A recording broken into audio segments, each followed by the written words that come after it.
Mulai. Oke, selamat malam. Sudah agak telat, selamat datang di Kios. Jadi malam ini kita mau merayakan ya, merayakan umur 25 tahun nih. Album Vauxhall and I Morrissey. Mungkin kita langsung aja kenalan dengan bapak-bapak, mas bro di depan ini. Di tengah kita ada Mas Bro Steve Lillywhite. Mungkin udah ada yang sering dengar namanya. Ya, produser legendaris yang pernah jadi produser YouTube, Psychedelic First, Susie and the Banshees, The Pogues juga. Dan tentunya dia di sini karena dia juga produsernya Vauxhall and I.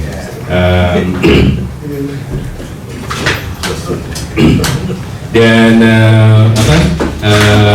dia juga sudah pernah memenangkan Grammy Awards 6, termasuk Producer of the Year tahun 2006. Dan dia juga seorang CBE, Commander of the Order of the British Empire. Yes sir.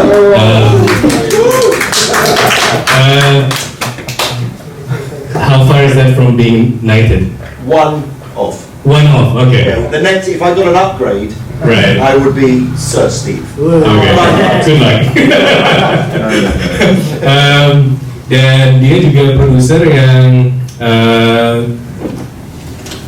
si Morrissey sempat mau bertahan untuk 3 album. Untuk album Vauxhall and I, Salvo Grammar dan Maladjusted. Yeah. Dan dulu dia juga pernah nge-mix single Ask. You mix that? I did mix Ask, yes. And I did Boxers EP. Oh, you did Boxers EP as well? Okay. Yeah. Alright. And Moon River. And Moon River. Alright. Which is a great version of that song. Jadi sejarahnya panjang ya, Steve dan Steve. Dan sekarang dia, mungkin kalau ada yang bertanya kenapa dia berada di Indonesia, dia sekarang adalah Chief Executive dan Curator jagonya musik dan sport Indonesia milik TFC. Jadi dia mengkurasi CD-CD yang sering ditawarkan kalau kita beli super panas, gitu kan. Jadi kalau dia merasa terganggu ditawarin CD-nya Agnes Monica kalau lagi mau makan ayam, salahin Bro Steve ya. Oke, selain Steve Lillywhite, kita di sebelah kanan saya ada Ade Paloh, vokalis Sore. Mungkin udah banyak yang tahu juga. Sedikit biografi nih, dia gue dapat dari Dimas. Si Ade kenal Mos pertama kali tahun 1995 waktu dia masih sekolah di Los Angeles, bener ya? Dan pertama kali mendengar Mos melalui lagu How Soon Is Now, The Smiths. Dan pernah menonton Mos pertama kali di Coachella pertama tahun 99. Dan lagu favorit lo di Vauxhall and I apa? Oh, Vauxhall and I apa ya? Speedway. Hah? Forgot, man. Biasanya apa itu? Kalau menurut Dimas, used to be a sweet boy. Oh iya. Masih nggak? No anymore ya?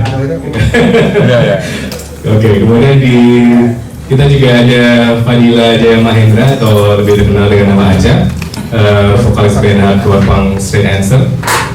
Kalau dia, menurut Dimas juga pertama kali mendengarkan Mos tahun 1992 pas SMA. Bener nggak tuh? Dimas bener nggak nih? Kurang lebih segitu ya? Oke, dan dia punya tato My Heart Is Full di lengannya. Masih ada nggak? Atau udah ditimpa tato yang lain? Udah kan? My Heart Is Empty mungkin jadi ya. Oke, mungkin kita mulai dulu dari Steve. So we know that. Okay, good. We know that like before Morrissey, before Vauxhall and I, he worked with Mikael Johani, your Arsenal, but then he died, and then I got the job. Then you got the job. So how did that happen? Well, in fact, even though the Smiths had split up, I'd never met either Johnny Marr or Morrissey when I mixed us. Actually, no, I knew Johnny a little bit through U2 and stuff. But Johnny was my friend, and he got me to mix Ask. But then when it came to Vauxhall, Morrissey asked me, and it was very funny because I remember the very first phone call I had with him, and I was trying, I didn't know Morrissey, I didn't know anything about, well, I was a big Smiths fan, but I'd never met him, and I'm starting to explain to him on the telephone. Can everyone hear me okay? I'm trying to explain to him on the telephone the engineer I'm using on the session, and I start to tell Morrissey all the credits the engineer has had and all this, and he said, "Steve, stop." I said, "What?" He says, "I just want to know one thing." I said, "What?" He says, "How long is his hair?" I said, "It's short." He goes, "Good, that's good enough." Morrissey did not want someone with long hair in the studio because it would stop his aesthetic. He would not like to look at a man with long hair all the time. It was not good for him. Did you have short hair as well? I had short hair. Yes. Lucky.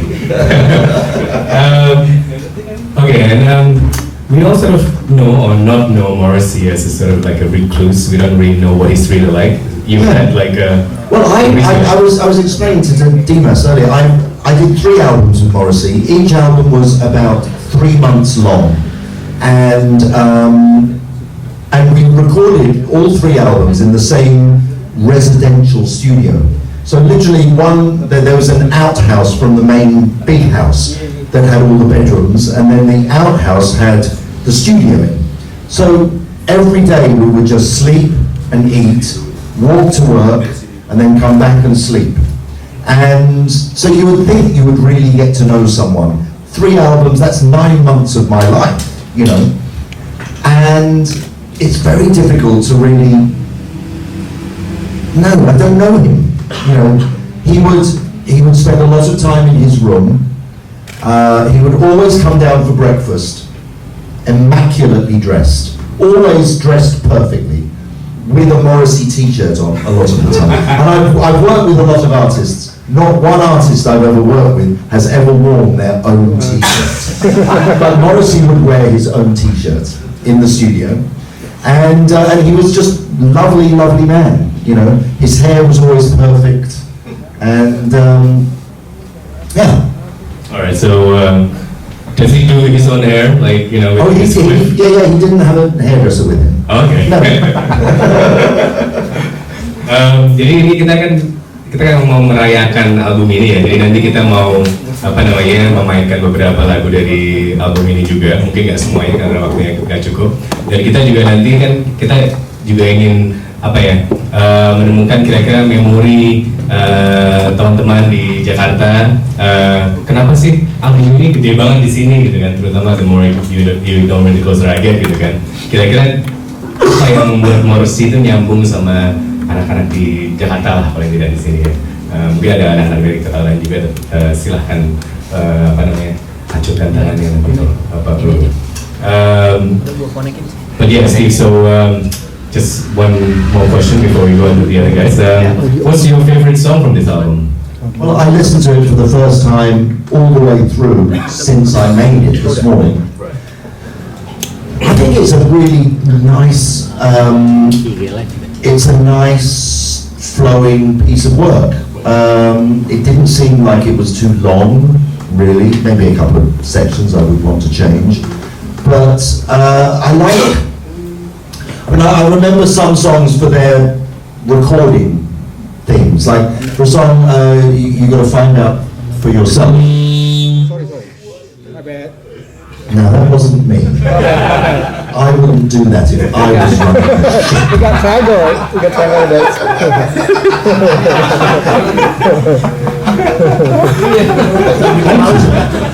Pemenang Grammy nih selain. How many Grammys have you got? I'm sorry.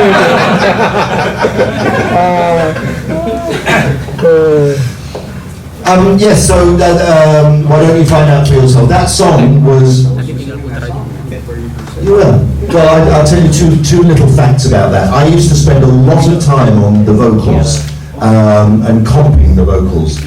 This was the day there was no auto-tune or anything like that. You know, I just would get performances, get him to do it again and again. And that's why he liked me, because I used to push him. Because I don't think he liked a lot of his performances with the Smiths, but he really loved his vocal performances. They're a lot more, I don't know, more like a real singer, I think, on this album. And I remember I liked the vocal, and The Sanest Days Are Mad are the first, but that was made up of 5 different vocal takes.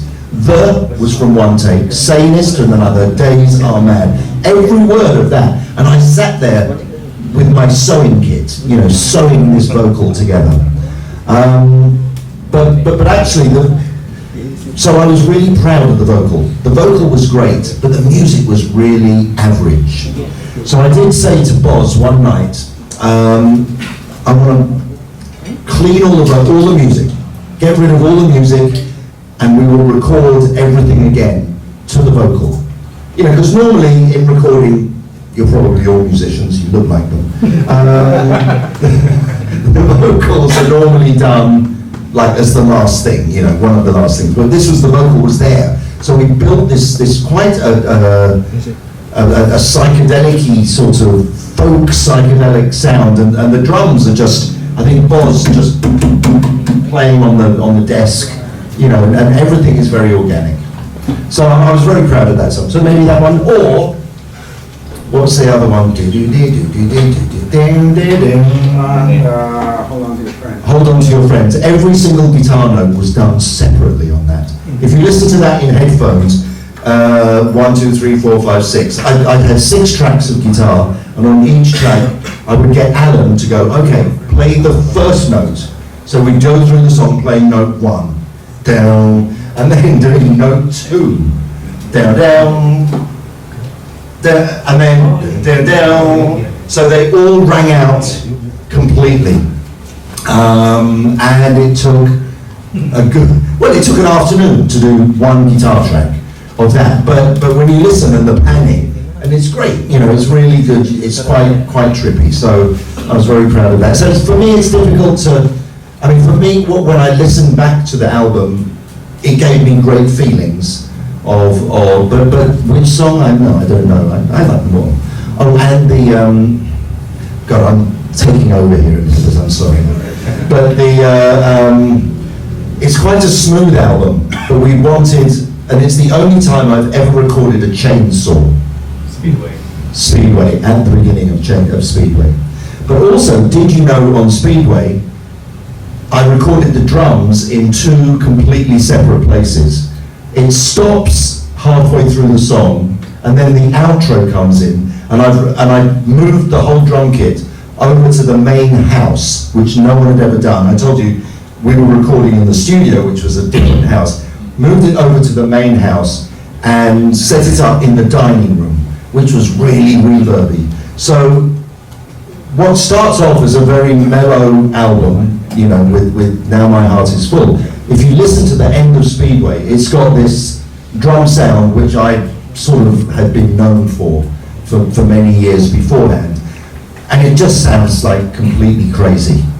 You know, but the drums were recorded in 2 different places, and we just stopped and then did them again. And now I shut the fuck up.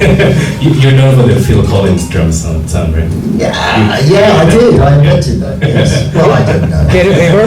And so, what was the original "Why Don't You Find It For Yourself" music? Oh, it's well, I more rocky or something. Yeah, more pub rock. Right. Okay. Now, I was saying to Dimas earlier, if you ever hear me describe something as pub rock, it is not a compliment. Right. So it's never released as a B-side or anything? No, it never was. No. It got wiped. All right. Back in those days, we were fearless. We were men. Okay. Thanks, Steve. Thank you. Pertanyaan buat Aja. Kan Aja kan artis hardcore punk gitu kan. Jadi hubungannya kenapa lo suka Morrissey? Kalau misalnya orang awam mungkin Morrissey dan hardcore nyambung nggak ya? Gitu. Kalau alasan pribadi lo kenapa Morrissey menyentuh lo gitu? Kalau buat gue pribadi, gue dengerin semua musik. Ya, tapi kalau masalah Morrissey ini, sebenarnya banyak banget die hard yang Morrissey ini dari scene hardcore punk. Itu sangat banyak. Jadi yang itu yang gue ketahui setelah gue suka banget sama Morrissey dan ketemu dan ngobrol sama orang-orang yang ada di luar juga, bahwa ternyata bahkan banyak band hardcore ketika manggung rambutnya kayak Morrissey cuy. Ya apa namanya, pompadour ya. Ya kayak gitu, terus iya. Elvis comeback special. Iya, banyak. Gue kan bingung ya kenapa ya sampai begitu banget. Kalau gue Morrissey bisa menyentuh gue sangat sampai gimana. Gue mau cerita agak thanks dulu sebenarnya. Gue itu dia. Gue bisa sampai nangis banget kalau dengerin lagu dia, terutama Our Heart Is Full. Itu lagu yang gila, ngomongin aja gue mau nangis. Gue ketika dengerin lagu itu tuh bisa sampai, itu lagu emosional banget buat gue. Walaupun pada saat itu belum ada zaman internet, gue nggak tahu tuh Patrick Duner itu siapa, Dallow Spicer, Pinky Cupid itu apa dan siapa, gue nggak tahu apa.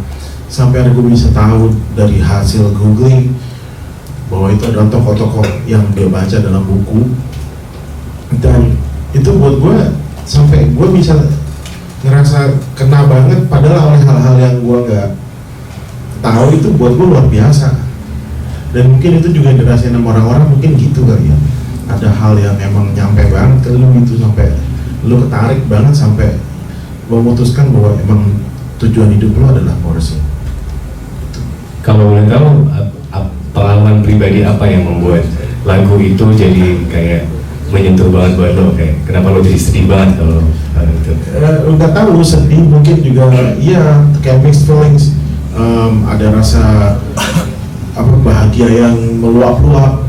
Kayak lagu itu pelan, tapi buat gue mukul banget, kencang banget powernya gitu. Jadi lagu nggak perlu kencang kayak hardcore, tapi ini lagu pelannya bisa pukulannya kayak uppercut lo KO gitu. Buat gue kayak gitu ya. Buat gue jadi akhirnya lagu, lo nggak perlu bikin lagu dengan beat yang gimana banget, bisa lagu kayak gitu tapi gila, buat pukulannya berat banget. Dan itu banyak hal-hal yang gue lewatin sama lagu itu, banyak banget.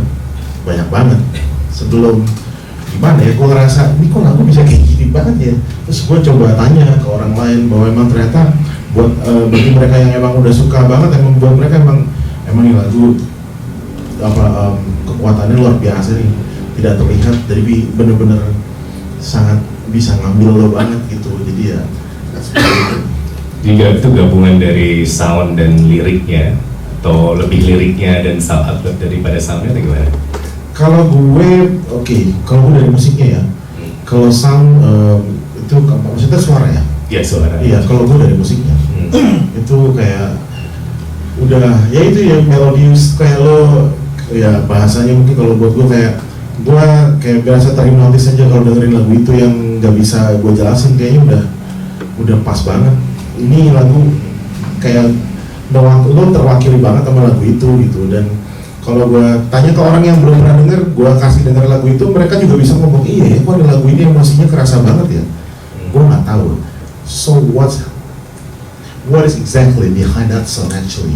Which one? The Nama Heart Is Full. It's Explain the message. About the lyrics. Yeah, the lyrics of music. The music, well, it was written by Boz, right? I think that was Boz. It was Boz? Not Dan. Boz is, it's a great musician. And, but really his whole thing was rockabilly, right up to that point. I think maybe Now My Heart Is Full was his first song that he'd written, maybe And the More You Ignored Me as well. It's okay. I don't know what's the story behind that song. I mean, it was always one of my favourites. That's why I put it first on the album, because it just, the moment you put it on and you hear a lot of reverb on the bass guitar, and it just sort of draws you in, really. Yeah. And the drums are actually very fast, because it could be quite a slow, laid-back drum fill, but it's got all these dun dun dun dun, all these things in all the time. So we tried to keep it very energetic.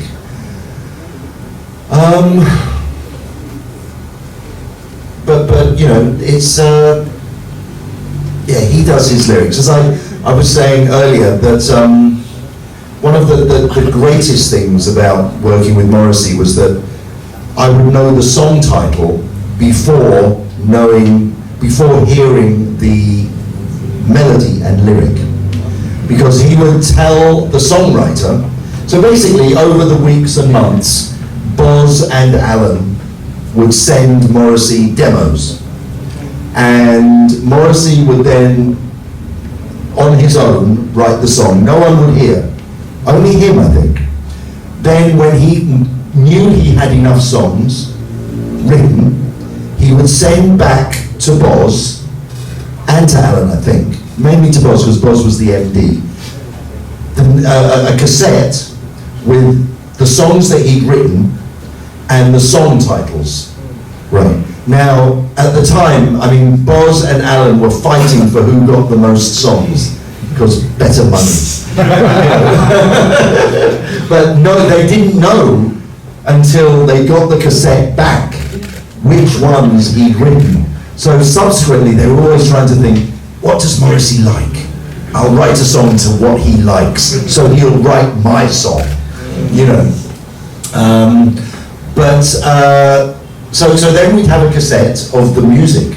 So we'd go in the studio, and of course the songwriter, Boz or Alan, would have the song structure in their own mind, like, this is the verse, this is the chorus, this is the bridge, blah, blah, blah. So we'd record the song for maybe a couple of days with thinking of it with that structure. And then it was like, Morrissey, time to come in and do a guide vocal. So, so we've got enough meat on the bones for him to sing to. And maybe do a finished vocal, maybe not. So he would come and sing, and all of a sudden he would start his verse halfway through the real, what we were calling the verse, and his chorus would start halfway through the chorus.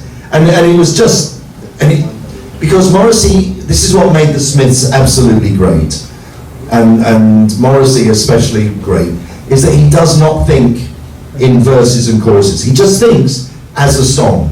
He will repeat lines and stuff, and he'll know what a chorus is, but he doesn't conceptualize a song in bits. He just thinks of the whole thing. Which is why he just, sometimes, it sounds like he doesn't really even finish it. It's like his book. Yeah, or at the end of The More You Ignore Me, he just sort of stops singing. I mean, I don't know, but yeah, that's how he works.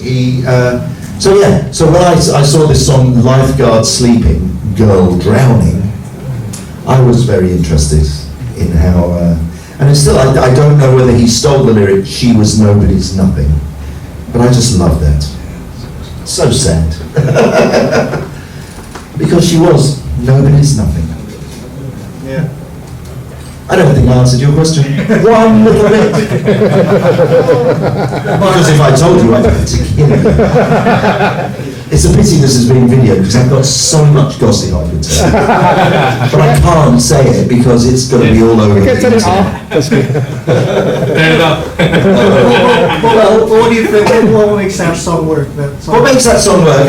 It's the melody, it's the loafing oaths in all like there is loafing oaths, and then he repeats it. I mean, how great is that? Loafing oaths in all like chemists. That's a great moment. When he, why say that one line twice? But it's great. Yeah. Because he felt like it, because he's Morrissey. And he wakes up every day going, I'm Morrissey. Boleh kalau ada yang mau membaca lebih lanjut tentang Dello Spicer Pinky Cupid bisa dibaca di buku ini, Graham Greene Brighton Rock. Brighton Rock, yeah. Diambil dari buku ini. He's a thief. Yeah. He steals. Does he ever like explain his lyrical inspirations to you? No. It's far too personal. Alright. Okay. No. He won't do that. Oke. Mungkin sebelum kita mainin lagu pertama, apa namanya? Tanya ke Ade dulu kali ya. Satu pertanyaan awal. Gue sempat udah nonton video Ade Paloh Talks about Morrissey di YouTube. Di situ kan lo ngobrol lupa gue kayaknya. Lo menikmati Morrissey waktu di Los Angeles bareng para orang-orang Chicano di situ gitu kan. Nah, mungkin yang selama ini selalu apa namanya buat gue juga kayak curious gitu kan, jadi something curious itu kan, kita semua tahu Morrissey sebagai seorang gay icon gitu kan, sementara orang-orang Chicano itu kan kayak macho banget gitu kan, orang machismo gitu kan. Nah itu ada ironi di situ gitu. Kenapa mereka justru worship this like universal gay icon gitu kan? Menurut lo gimana? Sebenarnya sih kalau misalnya bisa dimulai, kalau misalnya rebel di sana tuh kenapa mereka menjadi rebel, memilih kehidupan lifestyle sebagai rebel itu karena juga merunut pada James Dean dan Marlon Brando, di mana mereka juga sebenarnya classic guys, those guys, James Dean-nya Marlon Brando. Iya. Yeah. Sebenarnya juga bisa dibilang ya mereka juga ikon-ikon gay juga, gay icon gitu, Marlon Brando dan James Dean. Terus sebenarnya yang menarik para rebel itu untuk menyukai Morrissey karena Morrissey selalu berpihak pada marginalitas di sana, apalagi Chicano kan, Chicano di sana kan itu tanah mereka, main California gitu, dan Morrissey tinggal di Los Feliz gitu, di Hollywood dekat sekolah gue itu, jalan sekolah gue itu dulu waktu college. Nggak pernah tahu lagi, gila kan. Nah itu dia tuh benar-benar fight buat marginalitas, di mana Chicano di discriminate gitu di sana, nggak terlalu dianggap sebagai first class citizen gitu, terus ya jadi empowered gitu oleh Morrissey gitu, jadi kayak merasa ada teman gitu, ada pahlawan gitu yang selama ini nggak pernah ada buat mereka gitu. Dari namain kan dia jadi Steven, jadi Esteban kan, oh iya Esteban gitu, hey Esteban, hey Steven gitu, kayak gitu. Jadi buat dari mereka ya seperti itu sih. Oke. Pada waktu itu kan dia masa-masa 99, 97 itu kan dia lagi labelless justru ya. Tapi jadi kalau dia sering main live itu lagu-lagu apa yang dia mainin pada waktu itu? Ada lagu-lagu baru ya? Lagu Smith juga dimainin sama dia. Lagu Smith ya, Vauxhall and I tentunya Farid dinyanyi juga sama dia gitu. Yang gue selalu ingat sih kalau misalnya gue 2 kali nonton di Sermon Oaks, gue nonton itu sakit banget emang kan. Jadi untuk nonton Morrissey itu karena rebel itu kan sangat mencintai dia gitu. Gue dari yang cinta banget sama dia sampai bilang, lu kapan kelar men?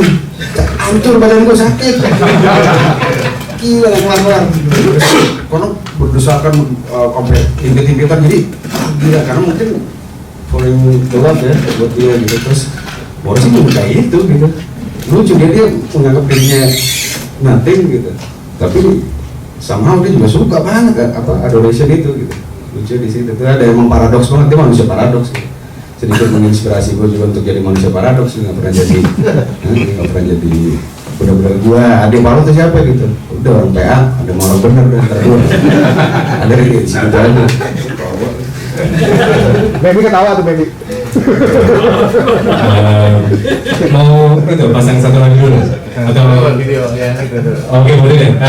Jadi sebagai bagian dari riset, gue kan di lagu Spring Hill Gym itu kan ada banyak samples ya, samples orang-orang ngomong gitu kan. Terus gue riset dikit, udah lama sih sebenarnya.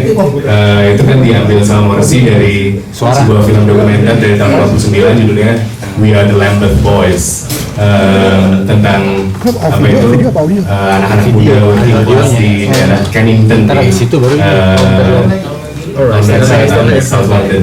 Ini ada klipnya kira-kira 3 menit. Menurut gue mungkin lumayan menarik karena menunjukkan apa ya beberapa obsesi dan inspirasi Morrissey bukan cuma di album ini, tapi juga di album ini.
That's how it always goes on a Saturday night when the club gets away from home.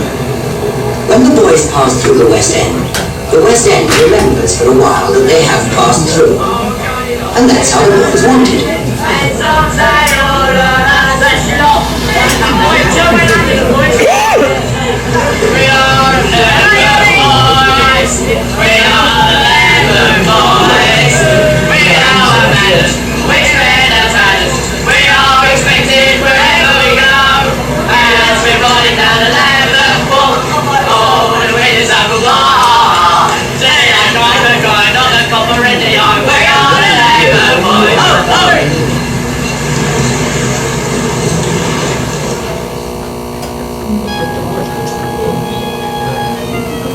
On this side of the river, people know the boys, and the boys know them.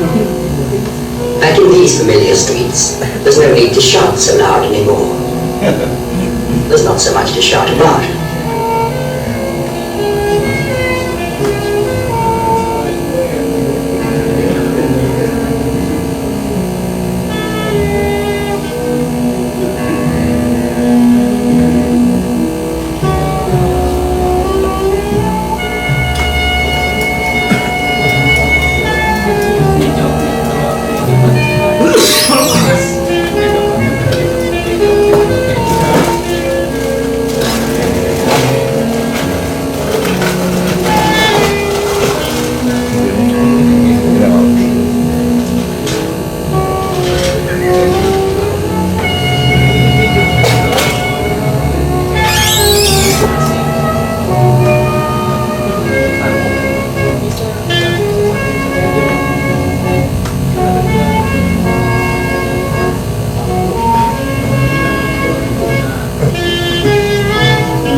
Boleh jadi Google Maps-nya nggak bro? Di Chrome. Oh ini. Tadi gue cek kan, dan itu kan settingnya di Kennington tuh, South London. Terus gue cek, Kennington itu banyak ya. Apa? Pas di sebelahnya Vauxhall. Vauxhall is a place. Yeah, exact, like right next to it gitu kan. Jadi he must have chosen the samples for a reason kan. Yeah, he always chooses the samples for a reason, and as much as he would allow me to be in charge of all the music, and he would not be in the studio very often. But when it came to the samples of all the TV shows and the movies that he put on the records, he was very, very specific on what he wanted. Down to the point then, there was actually sometimes, he said to me, Steve, you're tired, you go, you know. So sometimes I would leave and he would do it with the engineer, because that was the thing that he really knew what he wanted. And he say, okay, put it there, right there, I want it exactly there. And I wanted to just, you know, because some of them you just hear the very last word and then it stops at the end of the song. Was it in Spring Hill, Jim? I can't remember. I know it's mental. Yeah, no, it's mental. Yes, exactly. And he wanted exactly the timing to be like, no, that is all done. It's not just randomly, let's just do it. He had it in his mind exactly how he wanted to position he didn't do much else about the music, but that was the thing that he absolutely was in charge of. Right, and then a lot of the samples from this album, itu kan he took it from a lot of like old English movies. You know, there's an old Howard movie, I think, and also so. Oliver Twist. Yeah. And he seems to be obsessed with this sort of kind of lost white England, it seems. Well, he was obsessed with lost white England, but also remember he was an Irishman, pretty much. I mean, just he was born in Manchester, but he lived in Manchester and grew up in Manchester, but was obsessed with London, you know, and was obsessed with the tough boys of London. You know, that was his weakness, and still is, probably still is his weakness, is, you know, which is why he used to go to watch boxing. He used to love seeing boys tussle with each other. This was before he you know, admitted anything. And I don't think he knew what he was in those days. He was very, very asexual. You know, he had a girlfriend, but more as a friend, I think. And I think he had ideas about what he wanted to do when I was working with him. But there was a boy called Jake who was working on the album, who was his driver and his personal man. And, you know, Jake was just like those boys in that van. You know, he was a tough guy. I would never want to, he's a little guy, but would never want to have a fight with Jake, because he would, you know, he'd been in jail. He was one of these, what we would say in English, a piece of rough, you know, a bit of rough. He liked rough boys. Right, okay. And Dagenham Dave. Dagenham Dave, yes. And he drew a swallow on my neck. What was that song? He drew a swallow on my. It was basically he was going to have a swallow tattoo, and he went all the way to the tattoo parlor, and the guy drew the swallow, and then he walked out. He could not have the tattoo of the swallow on his neck. He was too scared, I think. But I was wondering about that, like, why swallow my neck? Yeah, that's a very good one. What's the name of the song? Swallowed my neck. Fucking terrible song. Why did he? Do you know if the reason why he still felt it necessary to repress his homosexuality? A bit of shyness. Of shyness. Yeah, well, shyness is nice. Right. As you know. But shyness can stop you. Yeah, doing everything that you want to do. Yeah, exactly. I mean, he really was shy. I mean, he was. That fucking camera thing. This is going to be. So I can't say. Don't worry, I'm not. We're not going to publish. We'll edit it out.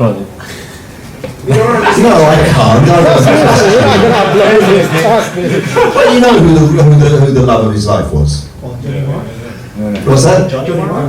I couldn't possibly say.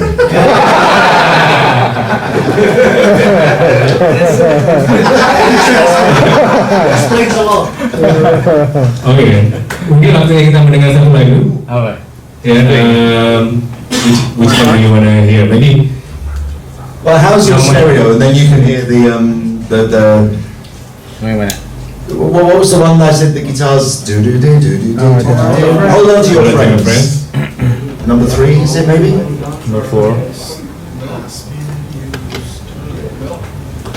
It depends if you've got should you be able to hear the do do do? It's a bit Def Leppard. Apparently, I've been told that Def Leppard recorded their strings one at a time. So I thought I'd do the same. For some sugar and moss. Yeah.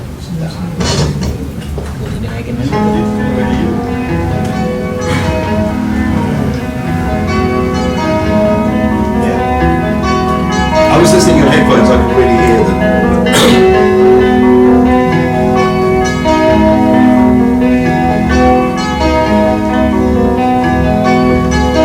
Yeah, 6 tracks. Under trust has been abused. Something of value may be lost. Give up your job, squander your cash, be rash, just hold on to your friend.